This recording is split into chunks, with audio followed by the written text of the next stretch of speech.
My name is Paul Shelley, and welcome to the AstroHistorian. This is a channel dedicated to exploring and explaining the lore of sci-fi and space universes and discussing their impact. Today we're going to be doing a lore news update about a new story focused around a Tevarin pirate. However, I'm not going to give you a full summary of the plot like I usually do, because I want you to read it. I hope my highlights of this new Tevarin lore is enough to entice you to do just that. But before we get started, I want to thank y'all for your continued support. We have almost 17,000 subscribers and rising, so if this is the second time you've watched one of my videos, make sure to hit that subscribe button and the bell icon to be notified when these are released. With that said, let's talk about the latest additions to the Tevarin lore. The latest story to be released by the lore team is Crossroads by Jeremy Malul, and is about a Tevarin pirate who's being pursued by a bounty hunter and is forced to crash land in an old ship junkyard. The story itself is fantastic, action mixed with some suspense and a great back and forth between the hunter and the hunted, as they seek to turn the tables on one another. It's important to remember that this is categorized as serialized fiction, which isn't officially canon. Now, that doesn't mean that nothing in the story is canon, just that the events and stuff mentioned in the stories are not to be seen as 100% features in the game. Some are pure fiction, while others might be dramatized accounts, but they all take place inside the universe of the game. You can think of these as historical fiction inside the verse of Star Citizen. So while the events may not be 100% what happened in the lore, the people, objects, sayings, and so forth are intended to be canon in the lore. I say this caveat as a warning to not get too attached to any specifics, as those might change between the story and possible addition into the game. This is something you should always keep in mind when reading serialized fiction on the site. The first big revelation is the traditional Tevarin weapon of the Bakor. It is described as the size of a hatchet with an axe head on one side, a small fluke jutting out the opposite of the axe head, and a short, sharpened spike extending from the top. The description matches that of a medieval poleaxe, but in miniature.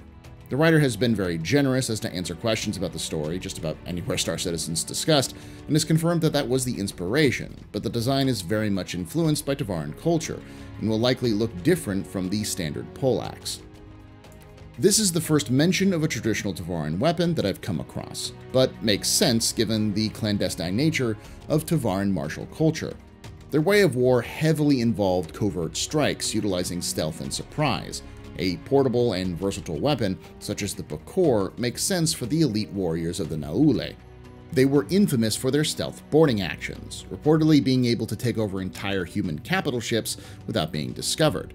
So a small, versatile melee weapon is a great tool for that style of raid.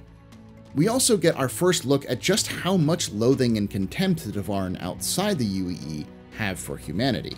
There's always been a seething hatred for the UEE since the end of the First Tevarin War and the diaspora. But we often see the perspective of Tevarin inside the UEE like Suj Kosi, who seeks to blend human and Tevarin cultures and integrate into the wider empire. This is the first peek into what the Tevarin outside the UEE feel about the empire. Kren, the main character of the story, fervently hates the UEE, and not just the government. He rationalizes assaults on innocent people as them just being in the way. He rejects the idea that his actions reinforce stereotypes of Tevarin all being criminals, believing that simply being strong and a proud Tevarin would lead to him being called a criminal.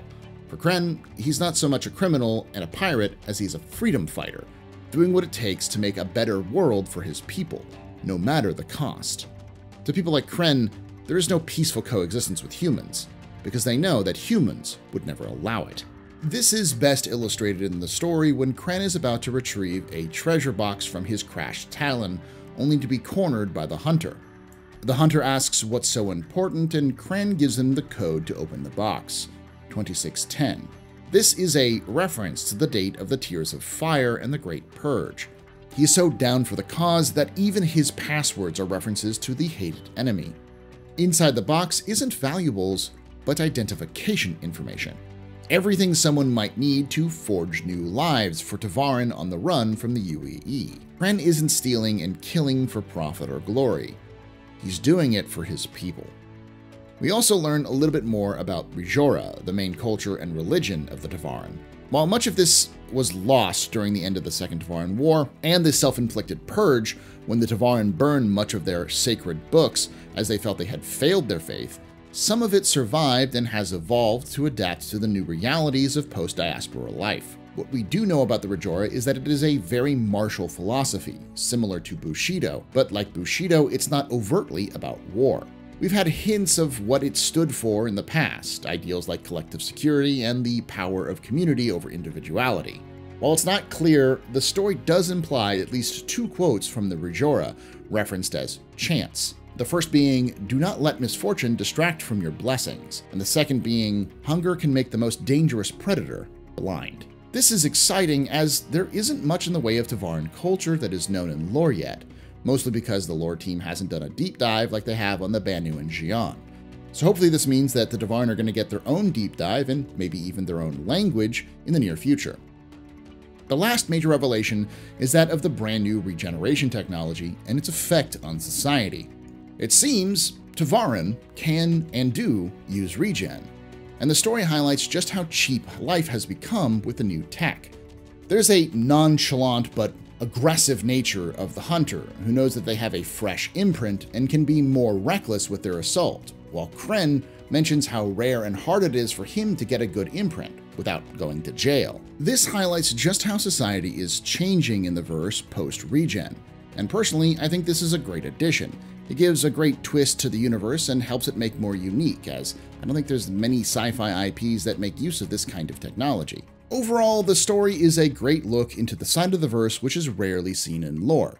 The writer has been very active talking with the community on Reddit, Spectrum, Twitter, YouTube, and just about anywhere people are talking about Star Citizen, and this is a nice change of pace as they seek out the community to engage in discussion with rather than waiting for the community to come to them. With that all being said, you should really read Crossroads, which I will have a link in the description below. I want to thank you for watching. I'd also like to thank those Patreons on screen now whose help is vital to keeping this channel going. If you want to join them, the link is in the description below. For as little as $5 a month, you get early access to videos, including a timed exclusive covering the entire history of the Star Citizen universe, whose first and second episodes have been revealed to the public. Check them out to see what $5 a month will get you. For now, let me know what you think about these lore updates and these new additions to Tevarin lore in the comments below. And as always, remember, ex historia ad astra.